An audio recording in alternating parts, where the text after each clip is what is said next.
Did you hear that? Good old Big Ben striking the hour. I'd totally lost track of time. I have to take my special tablets now. I often wondered, how you seemed to know nothing about Dajjal. Now tell me that was right under your noses, and paid for with American dollars. You people slipped up on that one. Hold on.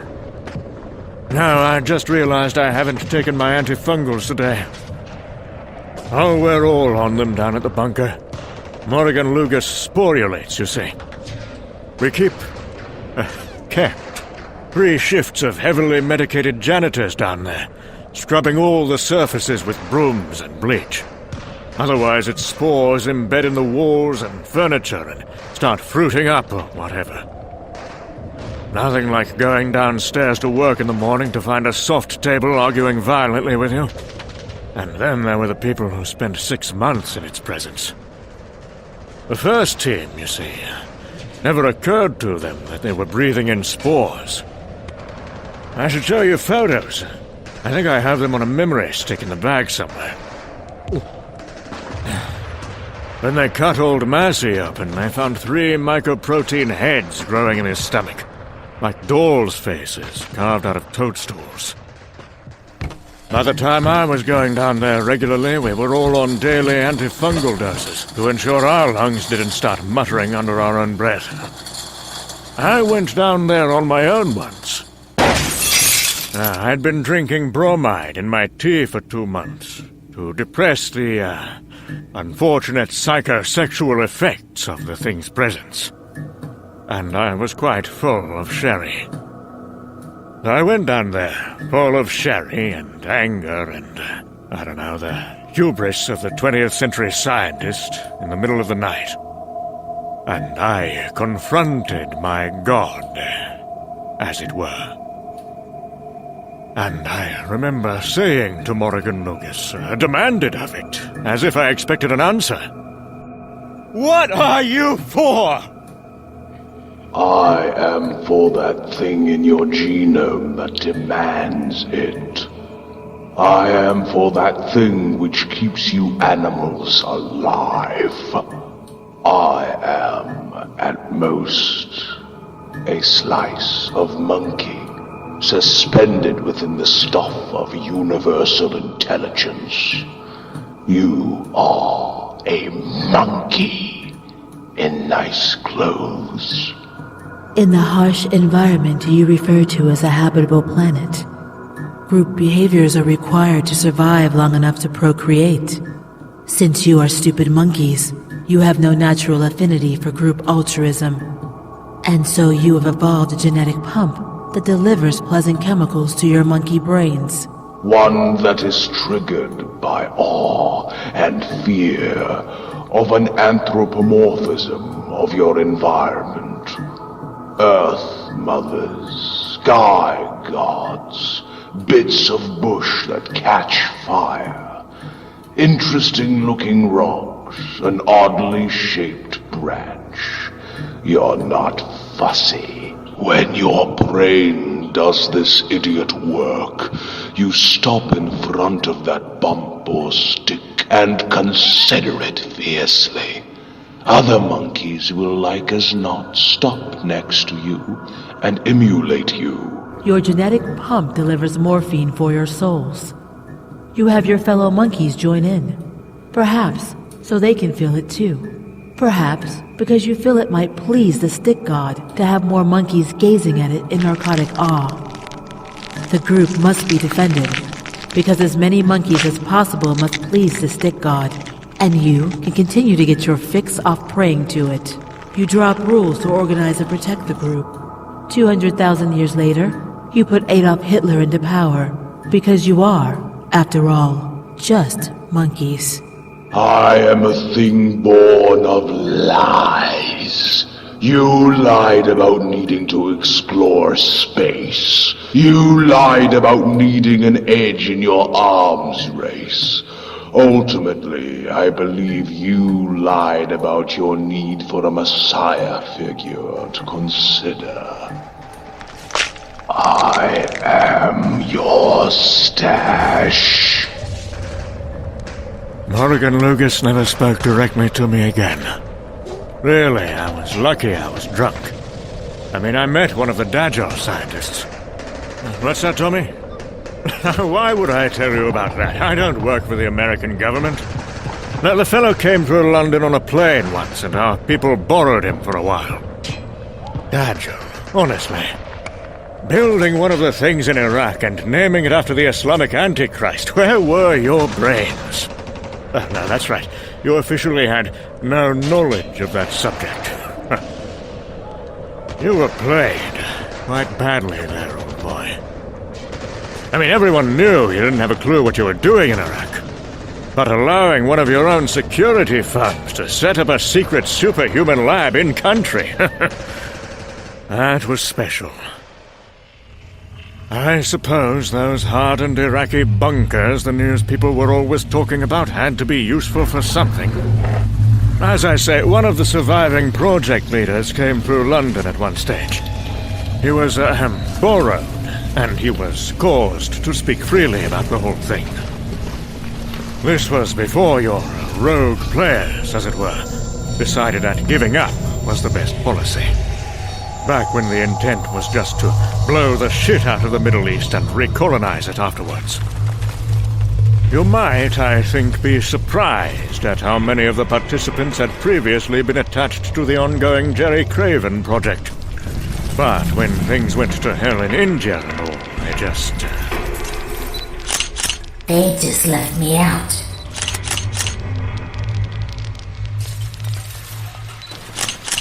No. I can't see you. But I know you're there listening. I can see time. I can see it all around me, rushing up ahead and branching into a tangle of futures. In a few of those futures, there are enough remaining sentience in an environment for the development of back-channel remote viewing.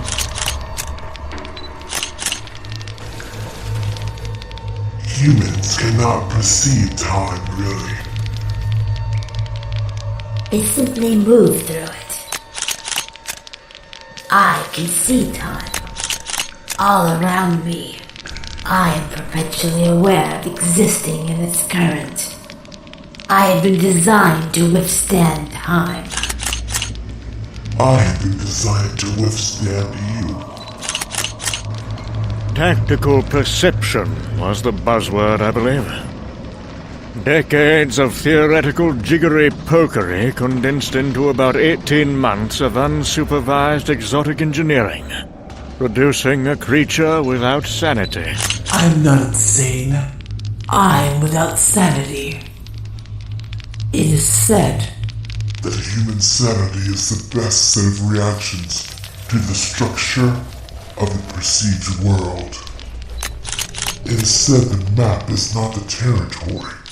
But if correct, it has similar enough structure to the territory to be useful. I live in a world where the territory is not the same from one moment to the next. He could see emergent timelines, following the theory that each action buds off new timelines in relation to the set of choices following that action. His vision, therefore, was like a worm farm in forced perspective. Nothing but alternating tunnels forming behind everything he looked at. Conscious, but with the decision-making reactive gear of an insect, Dajjal simply careened toward the zone in his vision with the most open pathways. This was supposed to be tactical, avoiding near futures in which he was terminated, his death creating a darkened time tunnel. But Dajjal was timeless. His vision appeared to be geared toward events independent of himself. Also, the doomed ones looked more interesting. Maybe because they were simpler, fewer branches off them as we ran out of options against our future doom. I can see Reddit. I can hear him talking in future time. Tactical consciousness is better than sanity. Sanity is for societies. And if I'm not part of any society, nor would I suffer one to live in my presence. I start walking now. Because all timelines twist. Towards India. All eyes were indeed on India. Funny thing, though, was that most people didn't really know what was happening there, not the details. Mad panic everywhere. You might reasonably expect the panic to be especially pants-shitting in Russia, their government having lost their superhuman capability in Grenada. But Russia, their strange form of government seemed so mundane to us, didn't it? Part cryptocracy, part kleptocracy, part oligarchy, smeared with the worst a republic and a free market was capable of excreting. Looking back, it was almost as surreal as communism seemed, with its weird fusions of power and crime and corporatism and control. Companies that were nothing but gangs with letterheads and a relationship with a spooky governor, buying obsolete secret launch facilities in Siberia, buying the remains of a superhuman smuggled out of Grenada, and spending an awful lot of dodgy money on a new generation Russian superhuman body operation by what was left of the brain of the dead astronaut who drove the original one. Perun, they called it.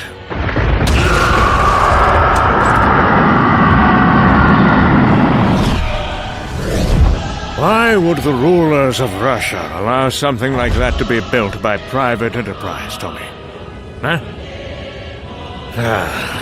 Your people never understood the new Russia.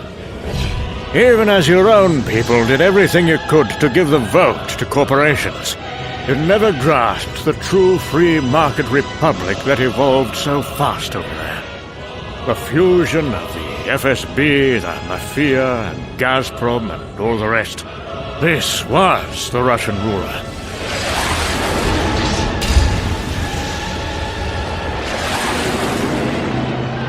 And you can be damn sure they'd build themselves a servant god to protect themselves.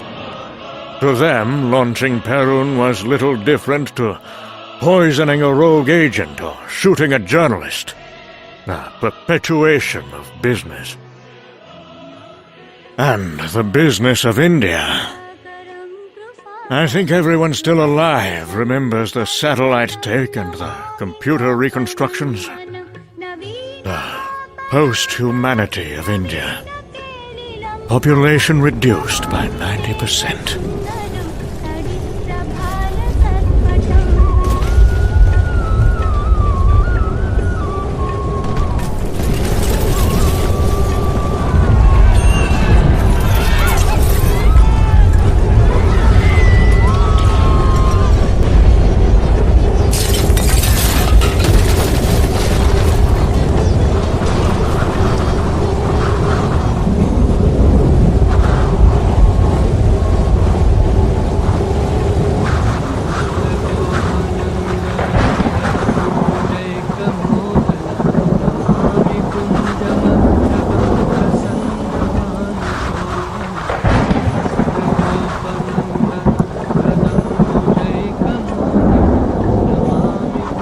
Claim to fame, Tommy.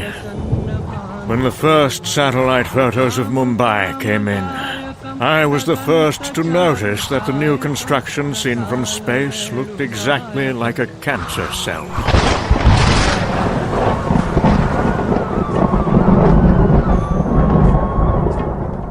Now, I'm trying to remember what happened next. Was it,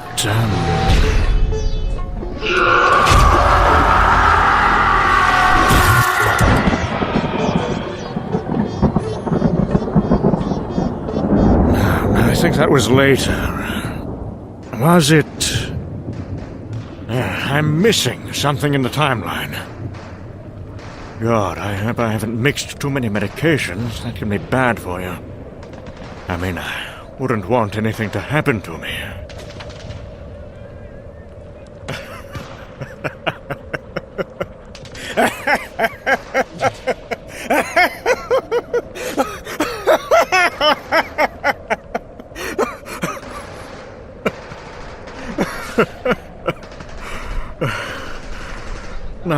Really, I think it was...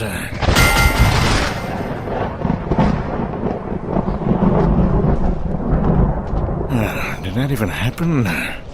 No, I remember now. It was... Eureka! We have to use Morrigan Lucas to speak to Krishna. If it's treating the poor bloody Indians like ants, it's because it doesn't think humans are worth talking to. So we give it something that is worth talking to. Dr. Redding, before the current situation began, I did speak to you about your mental fitness for work at this facility. Yes, I'm mad as a hatter, but hear me out. The Yanks will send Jerry Craven from his underground sanatorium. The Chinese will send their boy in. The Russians have Perun en route, I'm sure. Malak's on his way to India. You can be damn sure Dadul's been let out. The Venezuelans have a superhuman program. And not one of them will try to negotiate. Are we in the business of global security or national security? National, I suppose. Exactly. All we have to do is have Lugas convince Krishna that it is a being of equal standing, and that we are its protectorate. And then we can just stand back and let them all blow each other's brains out. If Krishna's left intact at the end of it, then we have a deal with Krishna regardless. If any of the others survive instead, we have extant peace treaties with them and an uninjured superhuman of our own. How on earth do we get Morgan Lugas to communicate with Krishna? Put Lugas outside. Let it sporulate. Let it open a biochemical line of communication. We talk to Lugas, Lugas talks to Krishna. Somewhere inside that thing is 3 astronauts who remember their duty. It is a Messiah born of human flesh. Space Jesus. That sort of comment is exactly why I wanted to have you sectioned and buried in a rubber room until you die, Redden. That was the plan.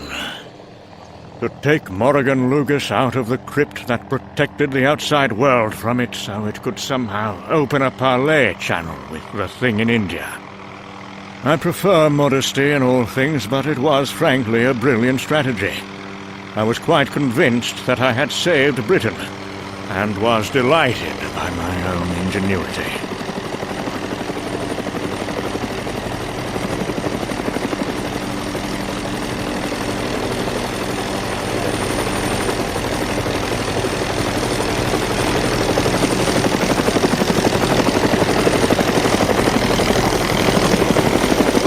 Morrigan Lugas was quite pleased too. I should have been more worried about that.